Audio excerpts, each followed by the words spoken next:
I know what you're thinking. Did he fire 6 shots or only 5? With a career spanning over 6 decades, from television to blockbuster movies, Clint Eastwood has established himself as one of the greatest actor-directors the world has ever seen.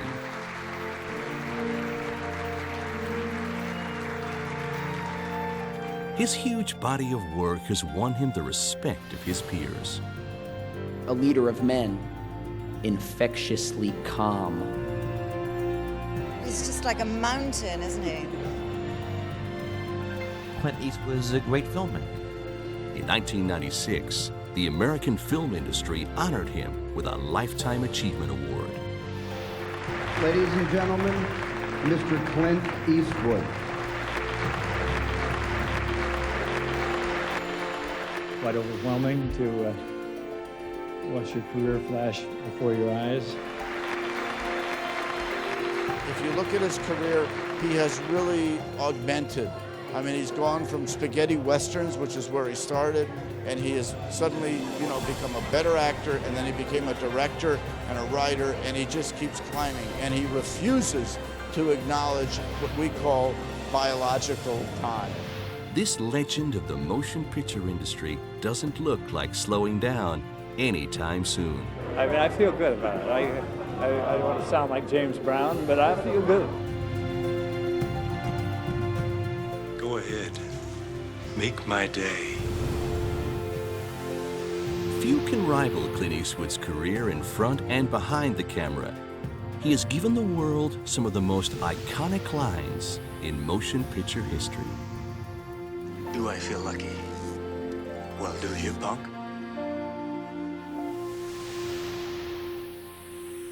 The steel gaze of Clint Eastwood first came to prominence in 1959 when he landed the role of Rowdy Yates in the CBS TV series Rawhide. The series ran for 8 seasons. Oh, I mean, I saw him in, in Rawhide. That's the first time I saw him is on television, and he was a cool guy then, and he's a cool guy now. Clint Eastwood, hero for hire. In 1964, he went to Italy to star in a trilogy of revisionist westerns for Sergio Leone. He played the role of the man with no name in A Fistful of Dollars for a Few Dollars More, and The Good, the Bad, and the Ugly. I'll blow it to hell and gone with the train on it. These films became known as spaghetti westerns due to being Italian productions. You better go. Bad time for war. The success of these movies won him numerous leading roles back in the United States, including 2 Mules for Sister Sarah, where he shared the screen with Shirley MacLaine. Why don't you turn me over and ask for a reward? You know what you're talking about. It's crazy, Sarah. But Clint is a one-man suicide squad. 1971 was a pivotal year in Eastwood's career. He made his directorial debut and starred in Play Misty for Me. The film was highly acclaimed by critics. The most exciting Clint Eastwood picture ever made. Oh! Dirty Harry is arguably Clint's most memorable character. And the lines that Inspector Harry Callahan utters when addressing a wounded bank robber are often cited as his most memorable. I know what you're thinking. Did he fire 6 shots or only 5? Well, to tell you the truth, in all this excitement, I've kind of lost track myself. But being this is a .44 Magnum, the most powerful handgun in the world, and would blow your head clean off, you've got to ask yourself one question. Do I feel lucky? Well, do you, punk? In Cannes, France, 37 years after delivering those famous lines, Eastwood showed that he hadn't lost his touch prior to an outdoor screening of Dirty Harry. Most people sort of gravitate towards that early one with the do you fire 6 shots or only 5? And I've forgotten in all this excitement. But this is the .44 Magnum, the most powerful handgun in the world, and it would blow your head clean off. You've got to ask yourself one question: do I feel lucky?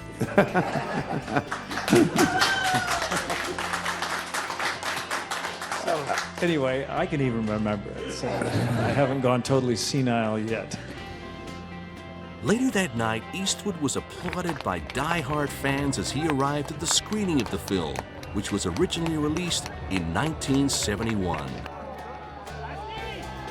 If you have trouble recognizing me, you'll notice I'm the man with the brown hair and lots of it. All right, let's have it. Have what? Your report. What have you been doing? Oh, well, for the past 3/4 of an hour, I've been sitting on my ass in your outer office, waiting on you. Damn it all, Harry, that's the mayor you're talking to. Clint Eastwood. Detective Harry Callahan. You don't assign him. Stop! To murder cases. You just turn him loose. Clint became known as a serial womanizer and has had 4 children with 3 women. Eastwood was surprised to learn that his second wife, Dina Roos, had not seen Dirty Harry. So one day I put on a video disc of it and played it for her about 10 years ago, or 9 years ago, and that's the last one I've watched. I watched Dirty Harry, and she loved it. So anyway, it was sort of some sort of verification, and we're still married. The Dirty Harry series proved immensely popular, and 5 films were produced over a period of 17 years. Dirty Harry is at it again in Sudden Impact.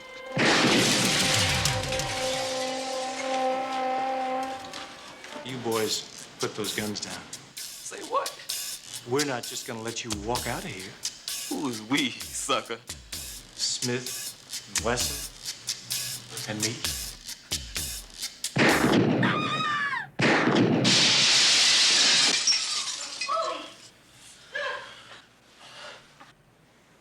Go ahead. Make my day.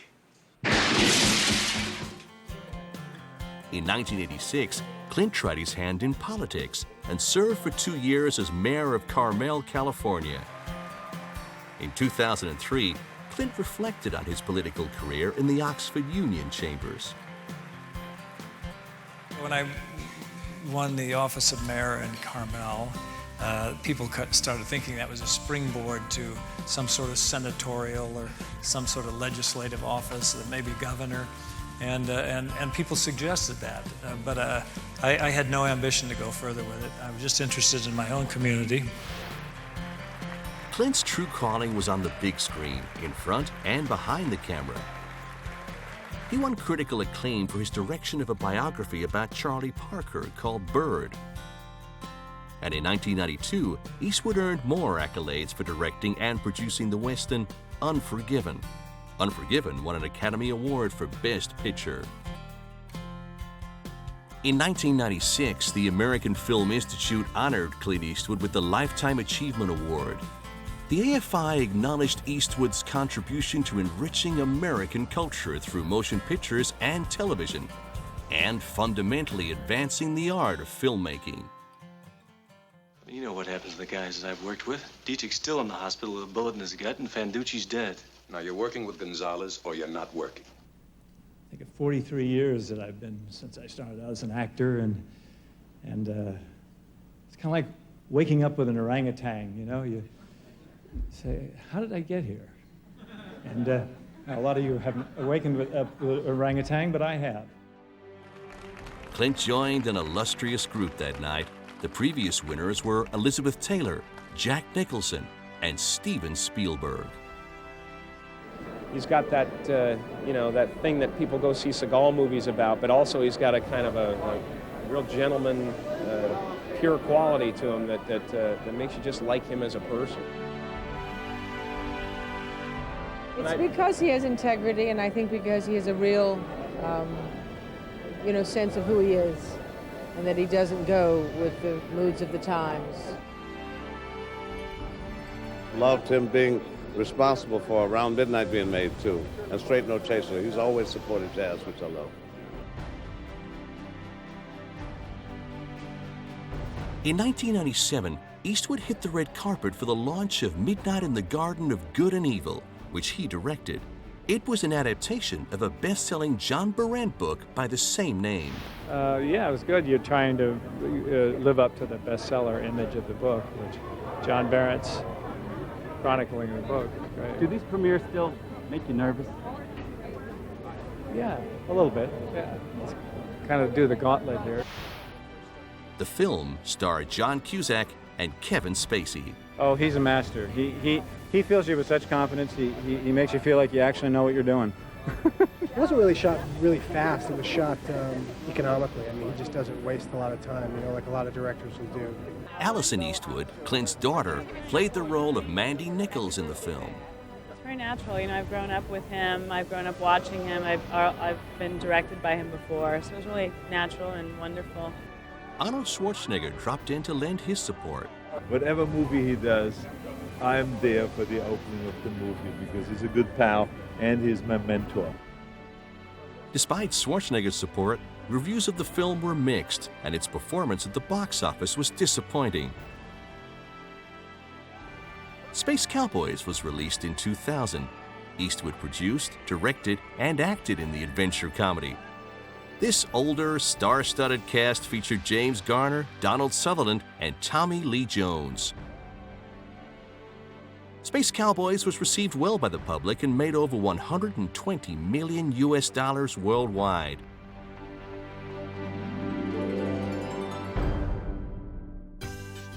Eastwood released the haunting feature Mystic River in 2003. Based on the novel by Dennis Lehane, it tells the story of three childhood friends who are reunited as adults when one of their daughters dies. Mystic River opened to widespread critical acclaim and was nominated for 6 Academy Awards, including Best Director. Clint assembled an all-star cast, including Tim Robbins, Sean Penn, Kevin Bacon, and Laura Linney. I was very, very lucky that this particular cast was not only available, but were enthusiastic. I think almost every player, without exception, were all first choices. Sean Penn won an Academy Award for Best Actor, and Tim Robbins won Best Supporting Actor. Because of the way he works, which is very efficiently, we knew we had 1 or 2 takes on each thing, and so we were all ready for that, and we were prepared for it. We'd come in and he'd say, "So, what do you guys want to do? I mean, where do you want to move and where do you want to stand?" And then we just kind of figure it out. It's not like you're a puppet, you know. He has a tremendous amount of respect for actors. He also respects all involved in the production process and was typically hands-on throughout the making of the film. He directed, co-produced, and even created the music score. Making a movie is an ensemble, and a lot of people may not feel that way. They feel they can do every department, but it just doesn't work that way. And you have to have cinematographers and sound and a whole crew, and everyone is supportive, and you're only as good as they make you look. The ensemble approach paid off for Clint. Mystic River was nominated for Best Director and Best Picture at the 2003 Academy Awards, and won Best Picture at the annual National Board of Review Awards in New York. The leading actor category, direction category, and is one of the producers of Best Picture nominee Million Dollar Baby, Clint Eastwood. In 2004, Eastwood won 2 Academy Awards, Best Picture and Best Director for Million Dollar Baby. Starring Hilary Swank, Morgan Freeman, and Eastwood, Million Dollar Baby is the story of an underappreciated boxing trainer helping an underdog amateur female boxer achieve her dream of becoming a professional. Becomes a great, well, I hope it's great anyway, it becomes a love story, but not a romantic love story, but more a father-daughter love story. And it's the daughter that he missed in his life, and she's the father that is, I mean, he's the father to her that she lost at a very early age, and doesn't have that connection anymore. Morgan Freeman and Hilary Swank won Oscars for their performances in $1 Million Baby and clearly relished the direction of Eastwood. First and foremost, he is a great human being, and I think that he is really connected to people, and he has no superiority complex, and because of that, he treats everyone as equals and believes in the people that he hires, and it makes you believe in yourself, and it's just an amazing gift. Having come up in that side of the business, I'm very, very sympathetic to the securities and insecurities, the securities that are necessary and the insecurities that are unnecessary to make a good performance. And so what I do is I let the actors bring a lot to the table. When they bring something that's good, it's fine, and when they bring something that's not quite so good, I make adjustments to it. Clint Eastwood directing. I'm working with Clint and Hilary and an ensemble cast of really terrific actors. We haven't mentioned some of the other actors who were in this, but they were there. And if you've got all that going for you, you're just sort of riding the wave. All you have to do is sort of stay on your feet. The nominees for the 57th Annual DGA Award for Outstanding Achievement, Outstanding Directorial Achievement in Feature Films are Clint Eastwood for $1 Million Baby. The 74-year-old director beat Martin Scorsese for the top award at the Directors Guild Awards and was typically modest. You try to do the best you can. You try to run this camera the best you can, and do this interview the best you can. And if you're successful at it, people think, good. If they don't, they kick you in the rear out the door. Eastwood scored the music for $1 Million Baby. His musical vision was honored at the 19th Annual Film and TV Music Awards in Los Angeles. I always loved music growing up. I never practiced like I should, so I became an actor instead. But I love it. I think it is a great asset to films, and a good score can be an asset, and a bad score can be a detriment. So it's just the appreciation of the talent is right here.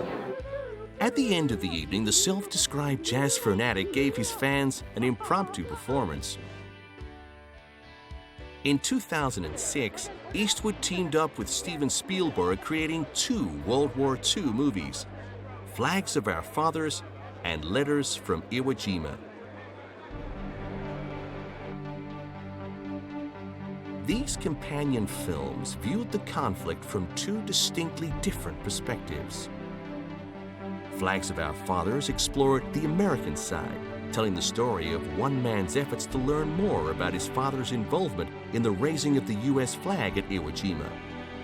This moment was captured in a Pulitzer Prize-winning photograph. I made it because he asked me to. And he's hard to turn down. I had originally bought the book because I felt that photograph that Joe Rosenthal still photographed, which was one of the most iconic images in all of American history, next to some of the Lincoln portraits. That photograph really launched an amazing campaign that dislocated 3 survivors of the Iwo Jima flag raising and put them on a public relations tour that in many ways was harder than fighting alongside their buddies on the island of Iwo Jima. While Eastwood directed, Spielberg produced the feature. The film tells the story of the 7 men who raised the American flag on Iwo Jima and the after effects of that event on their lives. James Bradley, the son of one of the flag raisers, was the author of the original book, Flags of Our Fathers. I mean, people see the photo as a photo of heroism. My father would look at the photo and think 3 of his friends who were on that photo died. Iwo Jima was a massacre. 7,000 dead Americans, 22,000 dead Japanese. This was something to forget, not to remember. The film featured a number of young actors, including Ryan Philippe, Jesse Bradford, and Adam Beach. Clint Eastwood is the coolest guy that I'll ever meet. And with someone like him, his stature, believing in you, you can't help but just find the confidence to excel and to give out everything. He really grows on you. He brings the best out of you. Clint's real life energy is so different from that of his public persona or from the characters that we best remember him from. He's really just this mellow, laid-back, I like to use the term infectiously calm to describe him. It spreads to those around him, and he's just so respectful to everybody, and that's the attitude on set. Everybody, he's still a leader of men, you know, without having to be aggressive about it in any way. His set just runs like a Swiss watch.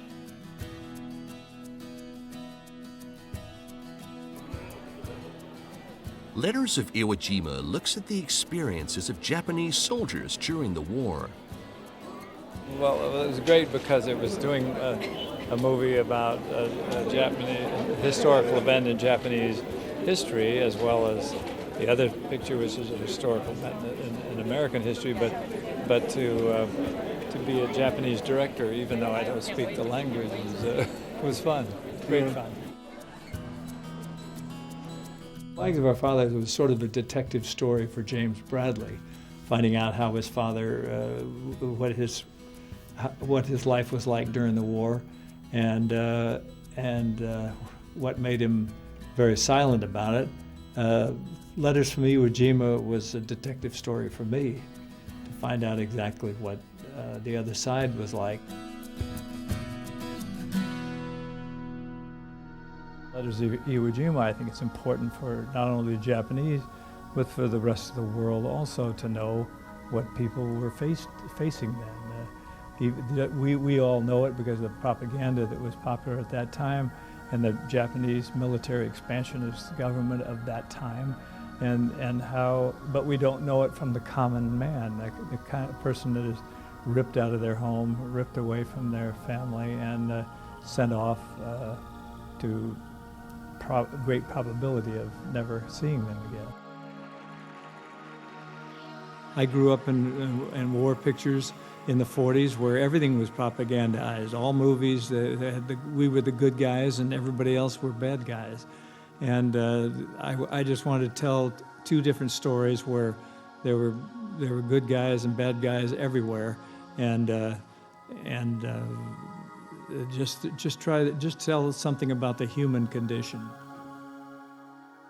Despite being a veteran director, Eastwood was asked if it was challenging directing a Japanese cast. No, I didn't find it an obstacle. I found it fun to do, actually, because I'd had a little experience with it only as an actor years ago. I'd worked in a few pictures when I was doing films in Italy and in Spain, where other people would speak different languages. And I'd speak English, somebody else would speak Spanish, somebody else would speak Italian, Austrian, German, what have you. But really that didn't have any effect on it, because good acting is good acting, bad acting is bad acting. Clint was a Japanese director. Yeah, but he couldn't speak Japanese well. So before shooting, I imagined about him, he's so tough and strong and legend of the Hollywood or something. It's kind of like an emperor or king or something, but it looked like a father, yeah, for us. After the production concluded, Clint had high praise for the Japanese cast. But I must say that this was one of the most satisfying projects I've ever been involved with, and this cast is one of the greatest casts that I've ever worked with, certainly as great as any as I've been lucky enough to work with in my career. But to tell this story, that also talks a little bit about the futility of war, but regardless of what nationality or what country you're in, it's the same thing always. It's the mothers sending and loved ones sending their sons and husbands off to war with a great possibility they will not return. So this picture is sort of dedicated to them. And thank you. Domo arigato.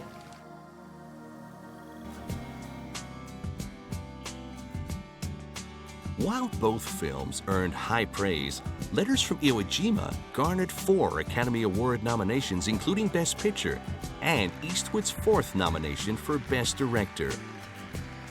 Letters from Iwo Jima won a Golden Globe for Best Foreign Language Film, and Eastwood hinted that it might be time to take a break. Trying to take a vacation since Mystic River, but then $1 Million Baby came along, and I said, well, I've got to do that. And then Stephen asked me to do The Flags of Our Fathers, and I said, well, I got to do that. And then while we were doing that, the idea came about to do Letters. And so now I'm going to sit back and relax and see if I can get that golf ball closer to the hole. Eastwood owns the exclusive Tiama Golf Club located in Carmel, California. He is a keen golfer and donates his time to charitable causes at major tournaments. The shot of the day, Clint Eastwood. How about this? Clint is also an experienced pilot and sometimes flies his own helicopter to the studio to avoid traffic.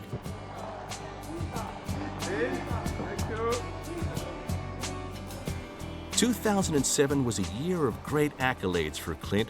He received a Film Critics Award for Letters from Iwo Jima. Strikes me as the international nature of it. I mean, we gave Best Picture to Letters from Iwo Jima, which, you know, American director, but in Japanese language. His talents were also recognized in France, where he received the Knight of the Legion of Honor. I'm just finished being a Japanese director on a film, and my great ambition would be to someday do a French film and become a French director. Thank you. Bravo.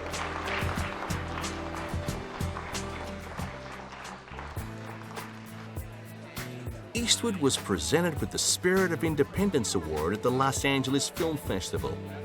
Tony Bennett and Dustin Hoffman were among those in attendance. The red carpet was full of praise for one of the most liked and respected actor-directors in the business. The first time I met him, I was sitting down someplace, I don't know where it was, a restaurant or something, and he literally came over to me, which is already a sign. In other words, I should be standing and he should be sitting, but I was sitting, he was standing, and and this before it was, yeah, it's a good move. Before it was in style, right? His pants were like that. Oh, I got Look at those socks. I like them. But anyways, his pants were there. His shirt was there. And I don't know if you know film that well, but Capra made a film called Meet John Doe. And I said to myself, that's John Doe. In other words, he was the most interesting thing about him to me is that he was the opposite of his screen persona. He was shy, he was self-conscious, he was humble, and he was very sweet. I think he's blessed with what Marilyn Monroe had. You know, he's just, the camera likes him.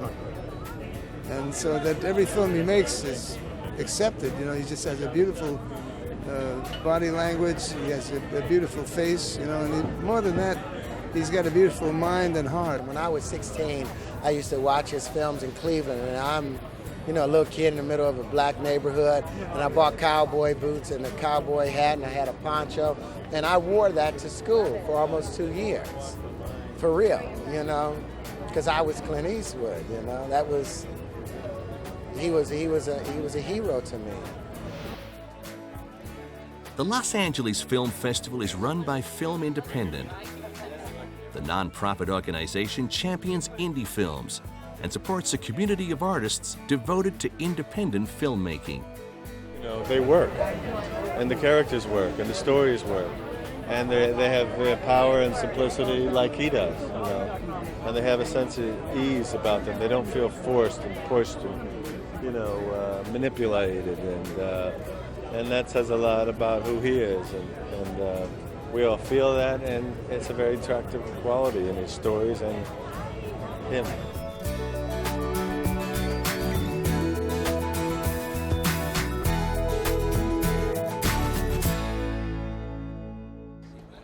Eastwood ended his self-imposed 4-year acting hiatus when he played the lead in Gran Torino. Clint directed, held a producer role, and co-wrote the theme song for the film. It grossed close to $30 million during its opening weekend in 2009, making Eastwood, at age 78, the oldest leading man to reach #1 at the box office. I really don't know how long there'll be roles for guys my age. I look at the generation before me. I look at the James Stewart and Henry Fonda and John Wayne, Cagney, Bogart. Everybody seemed to retire at a certain age. They either retired or they just got tired of doing it, or they felt that the roles ran out. For me, they haven't run out. Clint plays the role of a disgruntled Korean War vet, Walt Kowalski. Walt sets out to reform his neighbor, a young Hmong teenager who tried to steal his prized possession, a 1972 Gran Torino. The question was asked if Eastwood drew from his character in Dirty Harry for the role of Walt. I really approached it from the scratch. I didn't think of Dirty Harry at that time. I looked at Dirty Harry recently when we were making DVD corrections and new things, and I looked at it, and I must say I thought it was fun to watch and fun period of my life, but I feel that Walt is a much different person in a lot of ways, you know. Walt Kowalski's a guy that I knew a lot when I grew up. I knew a lot of guys because I was raised in the 40s and at 30s and 40s, but I'd say my teenage years were in the 40s. And I knew a lot of guys that talked like that and acted like that. In the neighborhoods, everybody talked like that. The world was a little friendlier place in a way.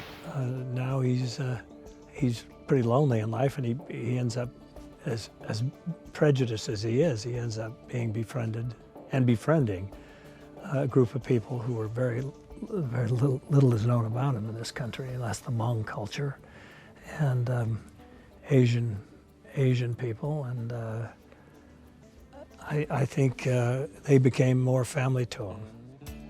Clint brought his family to the production as well. His son Scott played the part of Trey, and his oldest son Kyle provided the score for the film. Not surprisingly, the cast could not speak highly enough of Eastwood's direction. We did this giant scene with all these extras, and it was quiet. It was so quiet, and usually sets can kind of get a little noisy. So I asked him, I said, how do you do that? How do you keep the work happen so quickly and it's quiet? He goes, well, when I was on Rawhide, and I'm thinking, I'm getting a Rawhide story? Awesome. When I was on Rawhide, certain habits I picked up over the years, and certain others I've discarded. And the people making the most noise are the ones asking for quiet. I said, you're right, because everyone's got the megaphones and the walkie-talkie and the squawking, and I see Clint at the gym. He works out every day, and we had passed at this real nice gym, and I go, Clint, you want your fitness age? And he goes, what's that? It's one of those things. You pay $300 and they'll tell you what fitness age you are. I go, I'll do yours for $50. You're 37. He goes, I just go by how I feel. How old do you feel? I feel like I'm 100. So that's Clint. John Carroll reflected on Eastwood's ability to play the tough guy with a heart. Well, I mean, he's always been a tough guy, and he's always played a tough guy. Even in the comedies, he's a tough guy, and it's kind of the end of the road of a very tough man, and what happens to that, and how his family is, and who he is now, and how at some moment he might be able to find some kind of, I guess, tenderness, which is a kind of beautiful journey. I like older people who are never afraid to learn. Are you one of those people? Yeah, I am. Yeah, I think that's why I stay working in the movie profession, is that every film I do, and I've done 2 this year, I've done quite a few in the last 5-6 years, is that I never get tired of learning something new. And I learned something new on every project. Gran Torino grossed over $326 million US, making it the highest grossing film of Eastwood's career. Eastwood stated that this would be his last acting role. Whispers of retirement ran through the media. There's been a lot of talk of retirement. Do you think this is it for you? I keep talking about it all the time. My wife's trying to keep me out of retirement.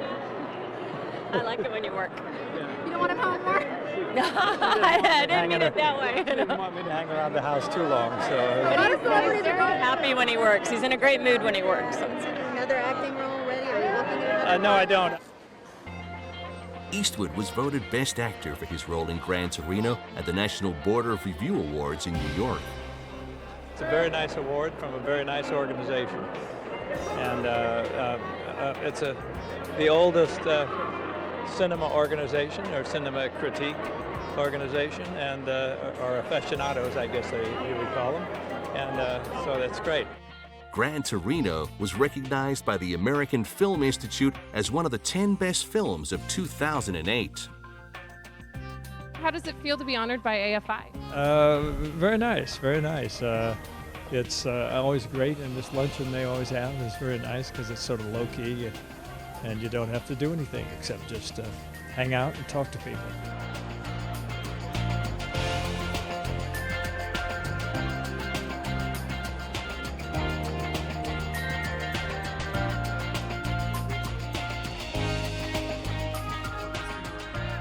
The next production for Eastwood was the family dramatic thriller The Changeling, starring Angelina Jolie.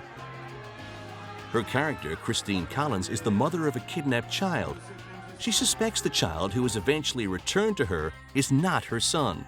The film is based on a true story. Your worst fear, anything happening to your kids. So it was the reason I didn't want to do the film for a long time. I read it and wanted to keep it as far away from me as possible, but it's also a great story of justice, and I loved the film. But no, every day on set I came home and I was so clingy to my kids. I think I bugged them. I was grabbing them and I was checking them in the middle of the night, and I was, it scared me. It still scares me. Ron Howard intended to direct The Changeling, but scheduling conflicts led to Eastwood taking over the role of director. Howard and Eastwood produced the movie along with Brian Grazer and Robert Lorenz. I was working on Changeling. I'd acquired the rights to it, and I was very enthusiastic about it.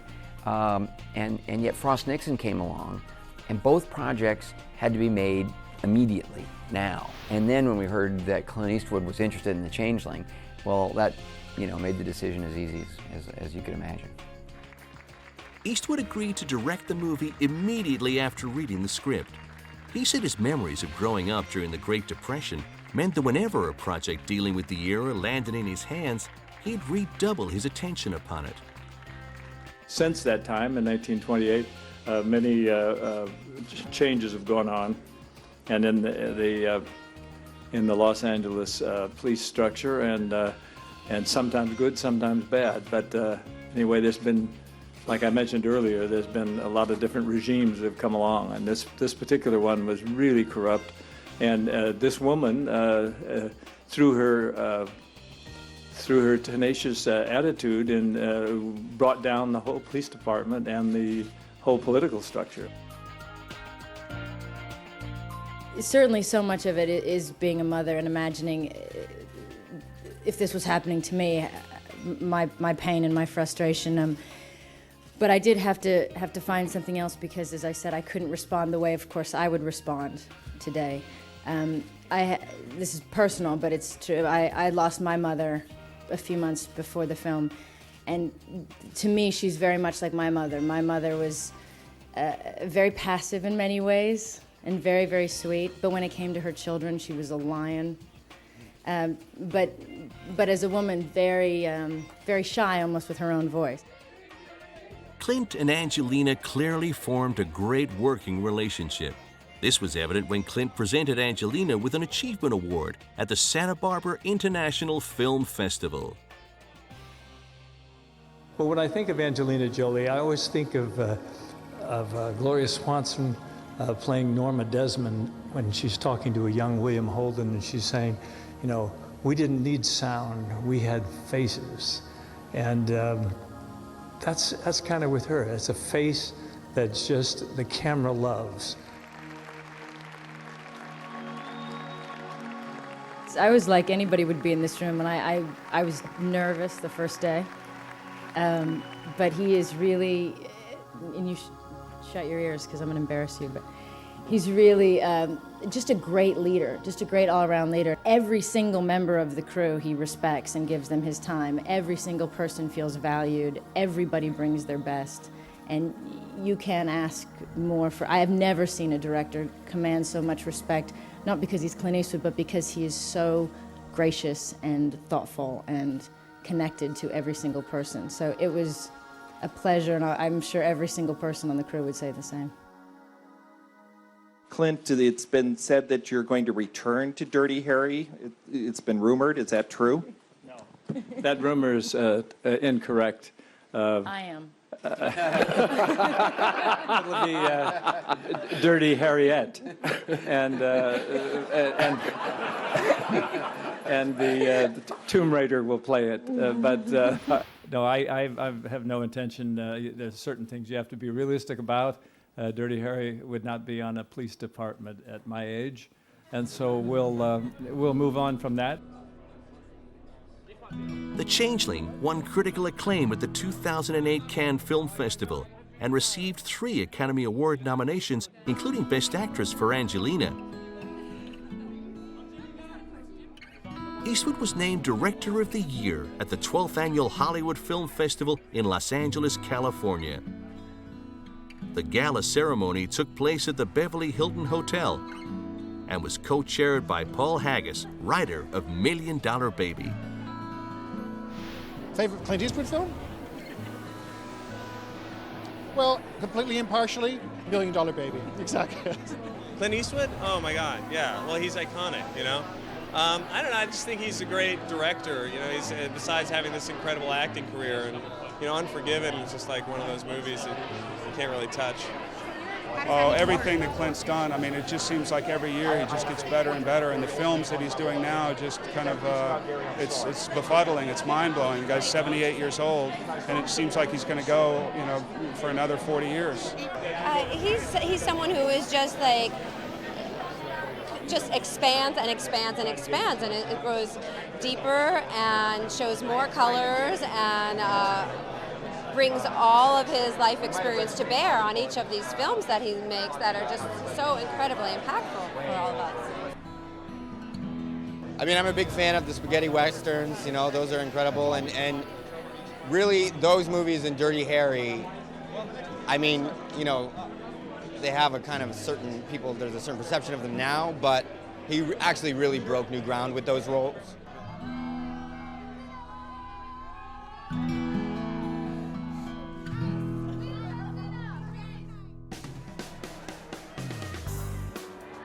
Clint and Morgan Freeman teamed up again in 2009 after both won Oscars for $1 Million Baby.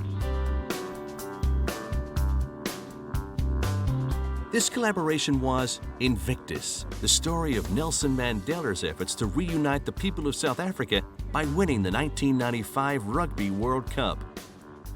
Freeman, who was a producer of the film and played the role of Nelson Mandela, approached Eastwood after reading the script. I called Clint and told him, hey, I got a good script for you. And he read it and said, I like it, let's go. Morgan called me and asked me to do it. I didn't even know it was about Mandela. Then I got, when I read it, I was enthusiastic, not only because I admired Mr. Mandela, but also because I didn't know about this particular moment in history and what great effect it had on reconciliation of the country. This particular moment in South African history, any South African will tell you, is maybe the most important to date that they've experienced as a nation. A great story to tell, a great subject to tell it around. Eastwood's direction cleverly fused a political tale and a sports story into an inspirational movie. It's so unlikely. It's so unlikely that this could pay off. the odds against this team going out and winning just on his inspiration. But it's a tribute to him that this happened, and his relationship with the captain of the team, Francois Pinard. Matt Damon was casted for role of Francois Pinard and learned a lot from working with two legends of the industry.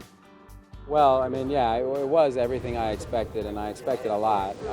And it was everything and more, kind of working with those guys. And, you know, they're two of the people who I most admire in the business, and who have careers that I most admire in the business. And they're like an object lesson. It's like something that I look towards and hope for my own life down the road. Damon was nominated for Best Supporting Actor, whilst Freeman was nominated as Best Actor at the 2010 Academy Awards. I think judging material, finding material that's new and interesting for yourself, that becomes new and interesting for the audience. I suppose if I'd have stuck with the one genre, which for me would have been the Western genre starting there, and then through cop dramas and all different things over the years, I would have been stuck in a rut somewhat, and I'd just be an old detective or an old cowboy. With a budget of $50 million US, the film collected over $120 million at the box office. Oh my, this is so nice. All right. Eastwood again directed Matt Damon in the production of Hereafter. Matt plays a reluctant psychic. The shoot took Clint to locations in France and throughout England. Now aged in his 80s, Clint's career seems to get better with age, like a good bottle of wine. I just keep working. This is my, I'm in my 6th decade of the screen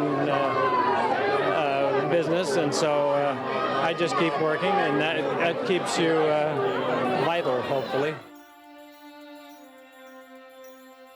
To stay in shape, yeah, you have to stay in shape physically and mentally. Otherwise, you lose track. The reason I started directing films in 1970 was I thought, well, someday I'll want to retire from acting. Maybe then I can direct for a while, and then I don't think I've ever thought about retiring. I like working. Henry Bumstead, my production designer, he was at 92 when we were working together, and he used to say, you know, oh, to be 80 again. So I'll just enjoy being 80.